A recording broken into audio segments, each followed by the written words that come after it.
I am Sally Varley, and I'm an acupuncturist and women's health coach.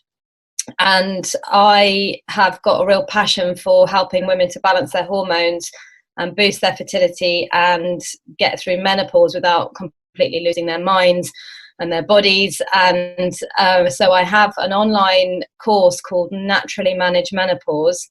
And I've been collaborating with various different health practitioners, including Clare, to bring bonus content to each episode.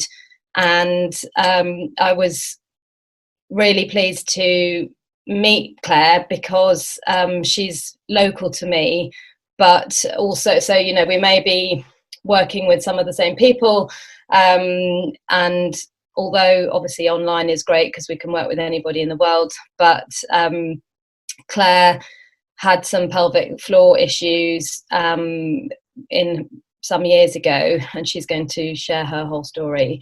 And I mean, well, I won't take away from what she's going to tell you, but I was just really surprised as I learned a little bit more about pelvic floor health and how sometimes it can be connected to things like tight hamstrings, or your shoes or stuff like that. So these are things that I had no idea about. So anyway, I'm going to hand over to Clare, and then we'll do some questions at the end.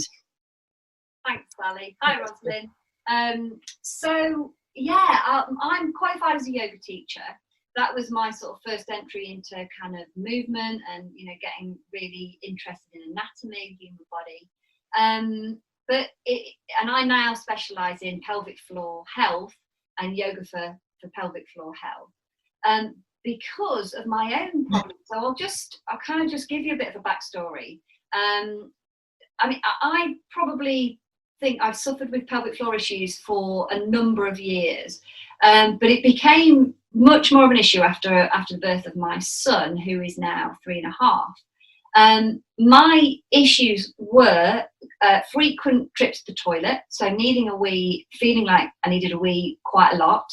And particularly after the birth of my son, I just felt like I'd lost the connection, mind sort of body connection between my pelvic floor, my bladder, and my mind. And I actually I lost the ability to kind of tell when I needed a wee. It kind of got to the stage where I was going just in case. It's kind of a common thing. People, you know, go just in case before a meeting, just in case they need a wee. And I was getting to the stage where I was going like at every single stage of my life, you know, before I leave the house to go and get the bus, when I get there, when I get back. And it was becoming an issue, and I wanted to kind of do something about it. But I went down the traditional route of talking to my doctor and going to see an continence nurse. And the advice was to do the Kegels, so that's the kind of pelvic floor squeezes, the muscle training of the pelvic floor. Having done that, and also done that from the advice of the midwife straight after giving birth, I didn't find any success with it at all. It didn't help with the frequent trips. I was still going to the toilet a lot. And so then you start getting more sort of tests, and they're trying to test various different things. Are you emptying your bladder? Is there any other tests?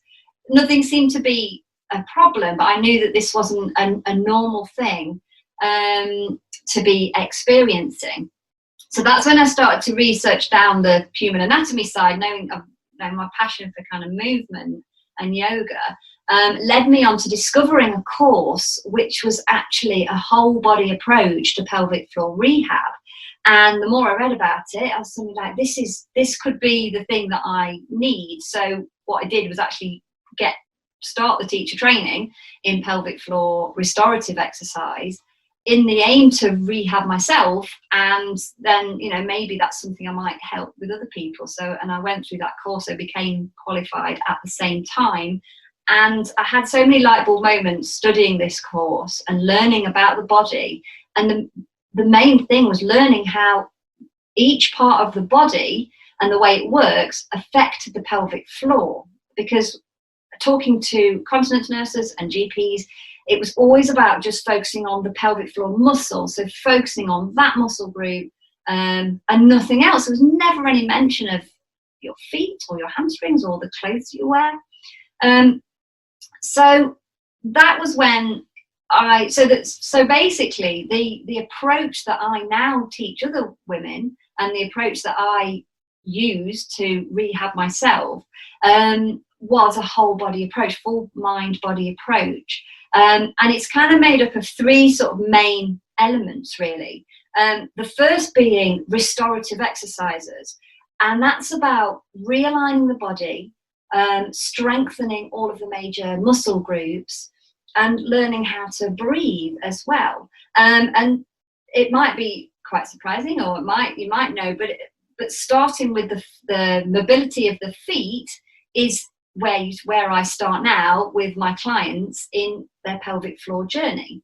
So down to, even sort of down to how you stand, how you position your feet, how mobile the toes are, and how strong the feet are, is the kind of starting point. But that's the kind of, that plays a really important part in relation to the pelvic floor. So the restorative part of what I teach now sort of bases itself on 10 kind of key exercises, which focus on stretching the calves, the hamstrings, building strength around the glute muscles. We tend to have, because we tend to sit down quite a lot in our lives, sitting in cars and chairs and, at work and things like that, our glutes have become inactive. But they are key muscles for positioning the pelvis, so making sure the pelvis is in correct alignment, and therefore if the pelvis is in correct alignment, the pelvic floor muscles can function properly. So the more I started to learn, the more I started to work on my own body, was learning that the pelvic floor muscles, in fact I shall get my super duper model.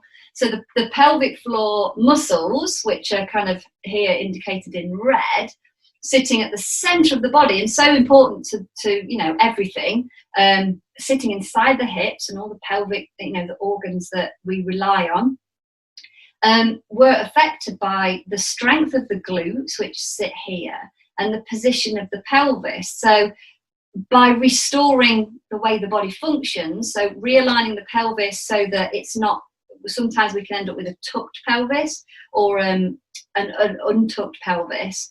We need to realign the hips so that the glutes are engaging, so that when we're walking, the glutes are working. If the hamstrings are tight, then that can kind of pull down on the pelvis and tuck the pelvis under.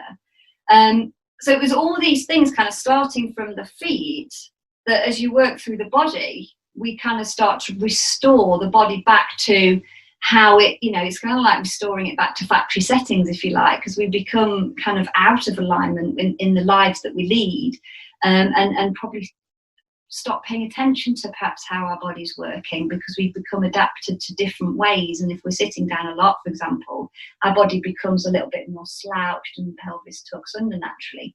So it's realigning that, working on that to begin with.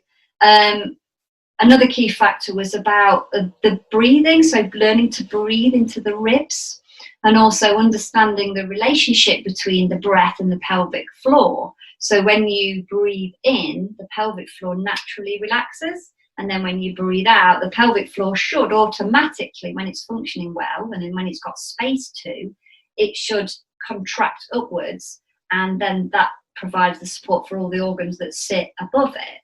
And that's why often if you're doing anything sort of with exertion, you need to do it on an out breath, because the pelvic floor just helps the pelvic floor lift. So there becomes no need to just focus on squeezing the muscle, because actually the pelvic floor, it's an automatic, it's got an automatic function, and it anticipates movement, so it should, when it's working and the body's working to support it, work automatically. So the breath was so important, and even down to mobility of the shoulders and positioning of the shoulders and kind of standing in correct alignment.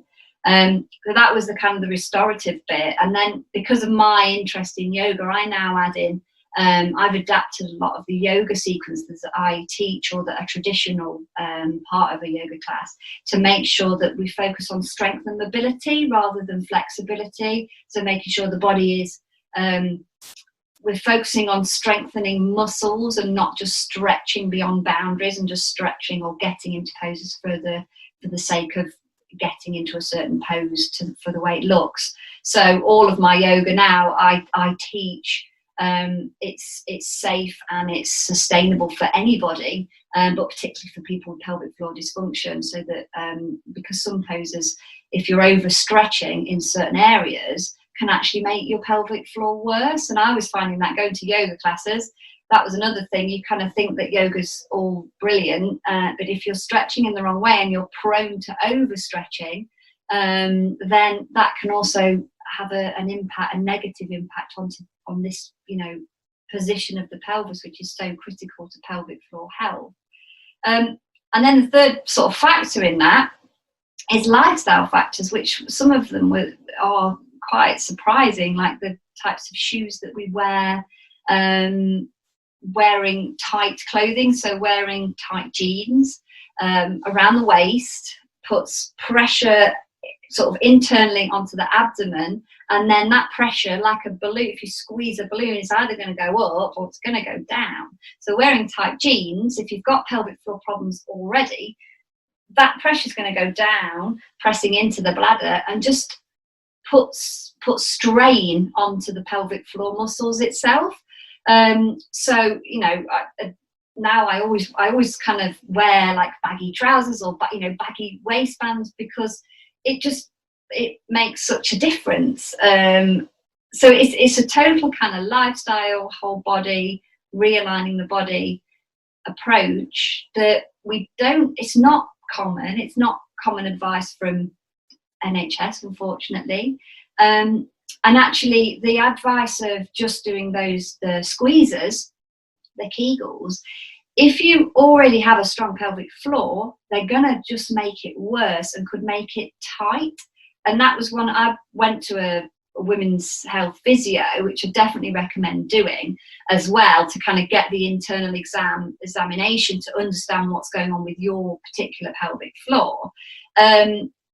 Is that mine was overactive. It was strong, but which was nice to hear. So it's nice to kind of go, because sometimes in your mind you can get, you can automatically think you've got a weak pelvic floor. It may not be, but just to get that exact diagnosis of exactly what the muscles are doing. So finding a good women's health physio, and I can share details of a really good one who I went to, who's based in Nottingham. But that's really important, because one of my issues was learning how to relax and release. So the course that I teach now is learning how to release tension as well. So as well as stretching and strengthening, but knowing how to use the breath and relax tension in the pelvic floor. So if you can imagine, if it's already in this like super tight position, it's going to get fatigued. The pelvic floor muscle will be fatigued because it's always kind of gripping on. And then when you ask the pelvic floor to not leak wee when you're running, then it might not. And I was experiencing occasional leaks, because I think it got to the end of the day and it was just too tired, because it was too stretched, it was too tense, because I think I got over obsessed with doing the squeezers, thinking that was the only way to do it. So that it's kind of changed the way I approach lots of things now. It's changed what I wear, what shoes I wear, how I practice yoga, and how I kind of move as well, and it's developed kind of a whole new body awareness of how that we are also connected, and that if one area of our body is weak, then another area of the body will overcompensate and potentially get distressed and sore, and that's where discomfort comes from, because our muscles and our joints aren't working kind of together. So that's it really in a nutshell. That's fascinating. Thanks, Claire. I agree. We don't normally ever think of pelvic floor, even if we've not had problems ourselves. All you ever hear is do your squeezes, do your Kegels. When you're at the traffic lights, keep doing your crunches. And so I think what I like about your story is the fact that you had these issues before you had a child, so you weren't just kind of written off as like, oh well, you've had a baby, so it's partly to be expected.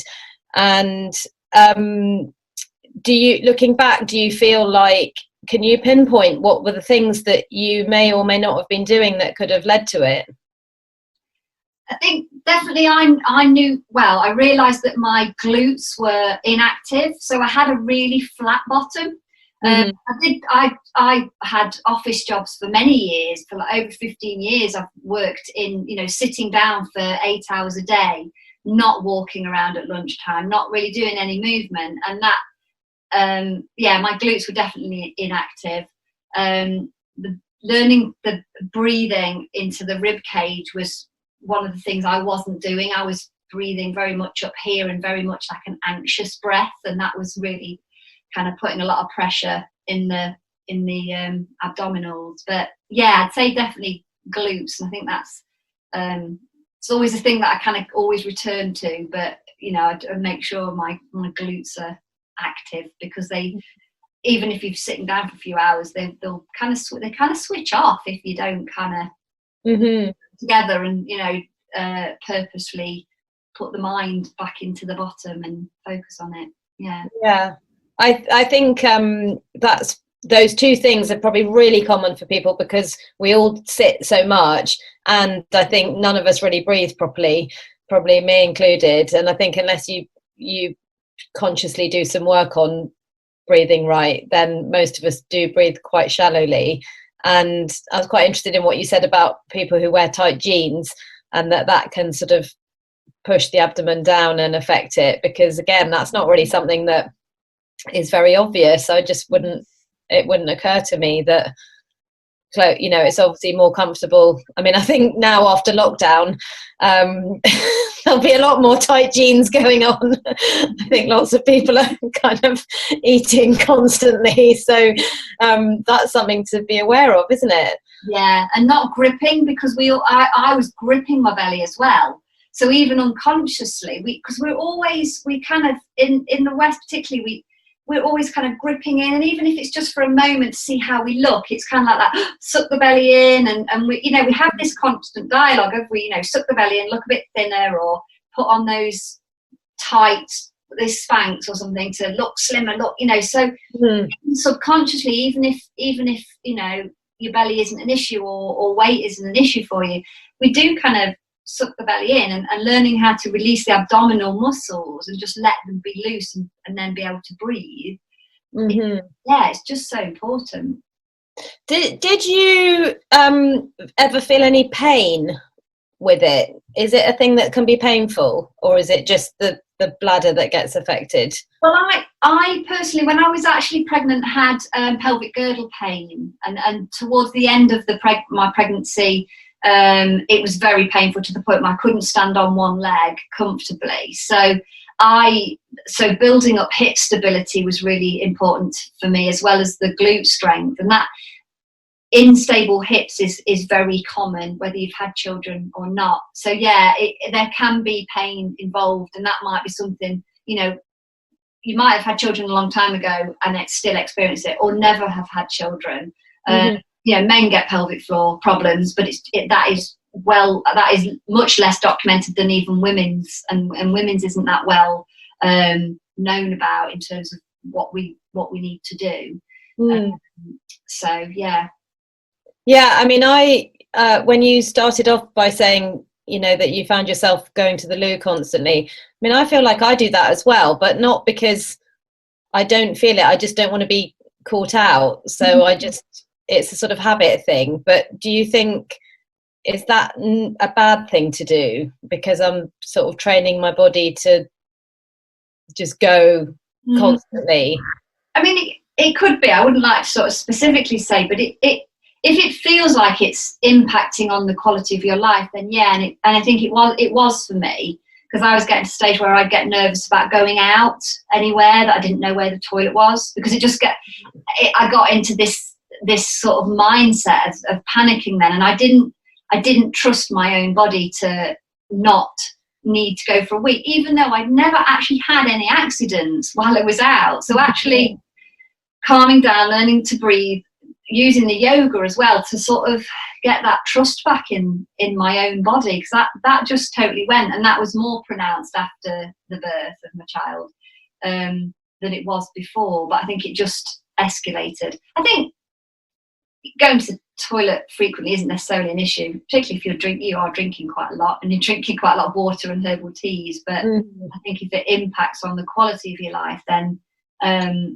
that's worth looking at. And if it's something you don't want to be doing, then yeah, it's definitely worth. Because you can retrain your body, and you can hold it for longer and learn to go for longer. So that was another thing for me. I had to kind of retrain my bladder to hold more, because it was so used to emptying often. I'd get that signal much earlier, and so that was something that I worked on with the physio, actually. So I definitely, as well as looking at everything that I do, definitely recommend a women's health physio, a specialist in pelvic floor, not just a physio, but a specialist, because they will go to really tell you exactly what's going on, much more than the GP. Yeah, so for the viewers, because I only learnt about this recently as well, women's health physios are the only medical professionals, apart from doctors, aren't they, who are allowed to give you an internal exam, and then they can, is that correct? Or I think the continence nurse, I think the continence nurses do. Right. Yeah. You wouldn't go to a physio or something, would you, and be like, oh, just have a quick feel, tell me if everything's all right down there. You'd be a bit shocked. It should, no, exactly. But yeah, women's health physio would be the only ones that you'd want to go to for pelvic floor. They'd need to have that specialism. Yeah, you don't just go to like somebody who deals with knees and backs or whatever. But it's all, I think it's almost something that we should do regularly, almost like a health MOT. Go to the women's health physio. Let's have a look at our pelvic floor like we do in any other area of the body. See how it is, because it changes, as you probably know as well, with hormones. Yeah. It will change. I know that for me, because I was quite concerned when I became pregnant, because I have hypermobility in my joints, how that would affect my pregnancy, and that did affect the pelvis, and I think that's why I was so unstable in my pelvis. But learning how to realign and strengthen the body and focus on mobility through this approach has really helped with that as well. It's really helped me to stop overstretching and stop going beyond the boundaries of what's safe for a joint, just because the body can do it. And hypermobility is really common. A lot of people have elbows that, like my elbow kind of points downwards. A lot of people have that. It's, you might not consider yourself in that category, but a lot of people, it's very common, like the hyperextending elbows. Yeah. So well, Rosalind, before I say a little bit about the Chinese medicine perspective, do you have any questions? Just about the shoes, footwear, could you elaborate on that a bit? Yeah, well, ultimately, the kind of the main thing you want to look for is barefoot shoes. So the foot, I should have bought some of my shoes, but the foot, to work correctly, needs to have a wide kind of toe box so that the toes can work. So our feet are natural shock absorbers. Unfortunately, what happens in modern shoes, and particularly, I think the worst offender is the sports trainer that you get for in a shop. The ones that have padded arches, support all around. What those shoes are doing is rendering your foot disabled, because it already has the ability to be strong and to do everything we need it to do. But over the years, because we've put our feet in shoes that might be pointy, so sometimes you can see that you've got almost the shape of a shoe in your own foot, and problems with our arches are caused because we've put them in shoes, and the shoes have done the job, and then we start needing them, and the more you wear them, the more you need them. So ultimately, I slowly and gradually transitioned to barefoot shoe, and they are shoes that don't have a heel. So they're kind of like almost just like a covering for the foot, but they've got wide area for the feet, so the toes can move. They're flexible so that you can move the foot in the ways that it should move, and they don't have a heel. So even flat shoes, there is a heel, and that heel, this is the kind of front of the foot, lifts the heel up, and that then all the way up the body repositions the pelvis. So it's kind of the alignment of the pelvis and the foot. So we want the foot to kind of restore the feet back to kind of how they are designed to work. That's interesting, actually, because years ago I did a desert trek with camels, and I was just fascinated. They were best in deep desert sand. They struggled a bit on the sort of more mountainous areas. We were fine with our boots on the mountainous areas, but really struggling in the soft sand. And they spread their feet. You can literally see their feet sort of spread out to about 3 times the size, and then they flex back again as they lift, and then they flex out as they put the feet down. So that's interesting. So where do you go for your shoes? I know you can't sort of make brand recommendations. Where would I look? Well, I buy Vivo barefoot shoes because they're the main ones that ship to the UK. They're not sold in shops, but it's Vivo, VIVO. Yeah. And can I just jump in there? I don't know, Roslyn, if you ever listen to podcasts. Do you ever? Well, in particular, what? So there's that doctor called Dr. Chatterjee. Oh, right. Who did the Doctor in the House programmes. And I think the barefoot shoes are one of his sponsors, but he always makes a point of saying, I absolutely love these shoes. I wear them almost entirely and have done for years. And so I think you get 20% off your first order when you go through there. I can't remember what the code is. I could probably go online and find it. His podcast, what is it called? I think it's called Mind Body Health. Let me look if I can look it up while we're on the phone, or I will send it in the go back to shows. So he really rates them, and it's called Feel Better, Live More, right, by Dr. Chatterjee. And if you listen to any of his episodes, or it might say it in the show notes, I'm not sure, but you'll get a code to get money off. There is a kind of whole movement kind of thing of people talking about foot health now that's growing because the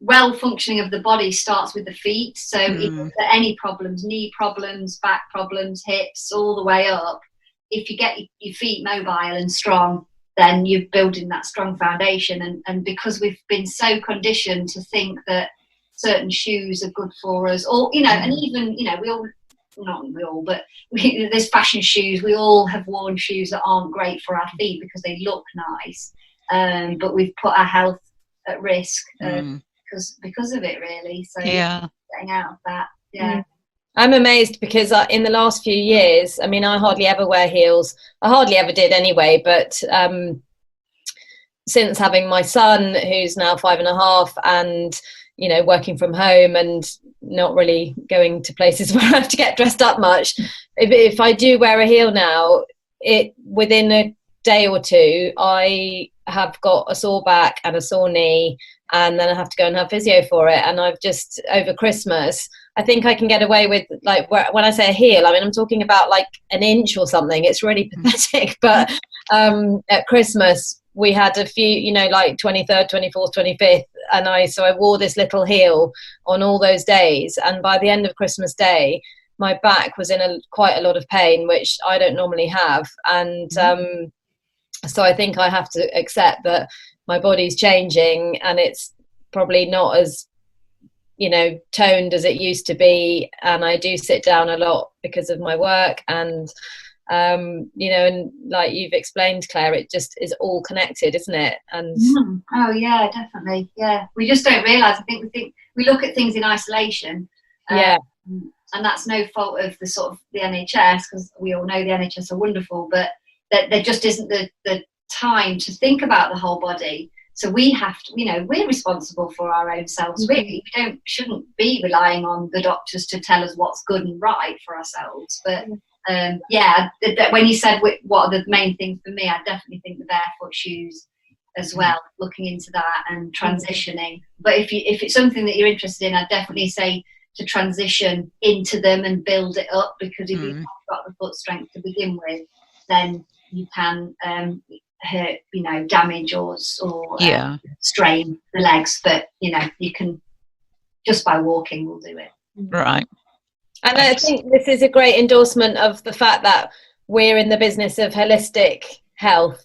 And you talk, you know, it's definitely holistic Chinese medicine, and you talk about your all body approach. And unfortunately, when you go to the NHS, they're just going to segment the body into, you know, you've got an ear, nose, throat problem or a stomach problem or something. And I mean, I know I've been reminded recently, because it was 6 years ago to the month that I got quite poorly when I was pregnant in my last trimester, and I had to spend nearly a month in hospital. And basically the maternity ward didn't know what to do with me, because I kept being sick and I couldn't keep anything down, but it wasn't morning sickness. And the GI ward didn't want me because I was pregnant, and they didn't know what to do with me. So normally their clients were like, you know, in their 80s and with, you know, serious bowel problems and stuff. So I think, you know, there's lots of times in life when we really need somebody who's going to take a very whole body approach to our problem, and not just write it off as, well, it's just because you're older, it's just because of your age, it's just because you've had a baby, it's just because you've been to the loo too much, or shame on you, you haven't done your exercises. You know, because I think women can feel quite guilty that, you know, there's always things that we're supposed to be doing. And the fact that you said, well, sometimes you can actually, they can be too tight. And in fact, I've got another webinar that I'll be sharing this week with a friend and colleague of mine, who, she is a Pilates teacher.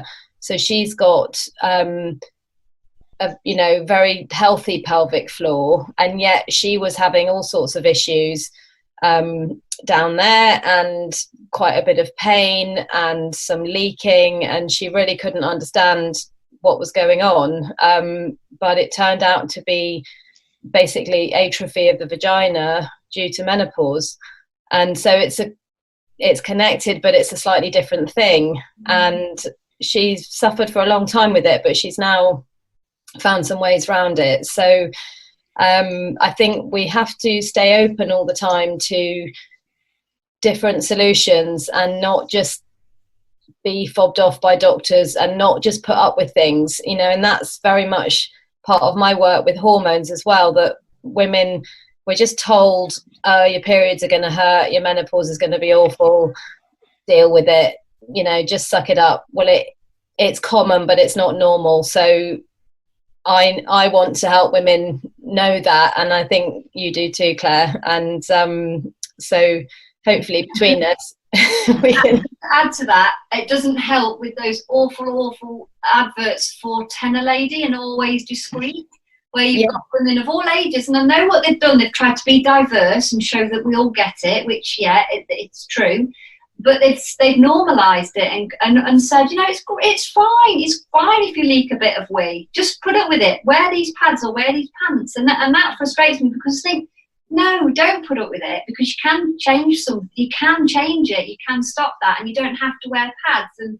And you know, that's a much more empowering approach than just accepting that you've got to wear adult nappies for the rest of your life, because that doesn't have to be the case. I think that's what we're you know, that's ingrained in us now, because we see those big brands telling us that just I've got a solution, it's okay, rather than the solution is, let's look at how your body's functioning and stuff. So yeah, absolutely. And just quickly on the Chinese medicine front, So if the muscles were weak, that is connected to the spleen energy. So in Chinese medicine, they say that the spleen is responsible for holding all the organs in the right place. And when our spleen energy, it's not talking about your actual spleen, but just that kind of meridian and the functions it governs. So if that gets weak, which happens basically from overworking, overthinking, not getting enough rest, not having a nourishing diet, maybe being a bit anemic or on the way to it, things can start to sink. And it can also happen if you lift too heavy things. So like you said, Claire, if you need to learn to breathe, exhale on the exertion. Was that right? That's right, yeah. And so particularly if I'm working with a client who's trying to conceive, I would not recommend that she does any kind of heavy strength training and stuff like that, because it's basically putting a lot of strain on the pelvis and the uterus, and it's a lot of down bearing energy that really we want everything to kind of stay up and stay in its right place. So if I had a client who had a problem with their pelvic floor that was too sort of loose and so on, I'd work on their spleen, and I'd also work on their kidney energy, because that is supposed to seal and store the urine and the body fluids. So sometimes it could be that that's a bit weak and it's just not holding it in the bladder for the period of time that it's supposed to. So, you know, that's people who have to get up a lot in the night to pee. That function would be a bit compromised, and there are things you can do to strengthen that. So just to let you know that there's a few other bits and pieces, lots of different tricks, hey. That's interesting about the spleen and looking after the spleen, and it makes sense, doesn't it, to look after the whole self with how you sleep and eat. And yeah, exactly. And I think I mean, you know, I'm guilty of it sometimes myself, that we push ourselves so hard all the time, and we just think that we're like super women who we can work, we can look after our kids, we can socialize, we can exercise, we can do everything. But actually we just all need to slow down sometimes and let ourselves properly rest. And I think it's not an easy thing to do. And I do think this period of lockdown is probably really good for lots of people, in that it's preventing them from burning themselves out and you know, just aging themselves before their time, and ending up with problems like this because they just push their bodies too hard. That's interesting. Yeah. So I think it's probably a good moment to wrap up, because if anybody wants to know more, then obviously they can contact you or me directly. And when we send out this recording, do you want to just say, Claire, where people can reach you? Yeah, so I've got a website which is Makin Yoga, which is MAKIN Yoga, so that's my surname, or you can email me, claire@makinyoga.com. Brilliant.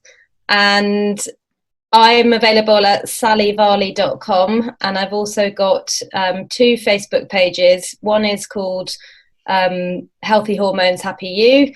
The other one is Naturally Manage Menopause. They're free groups, so anybody's welcome to join if you're not in there already.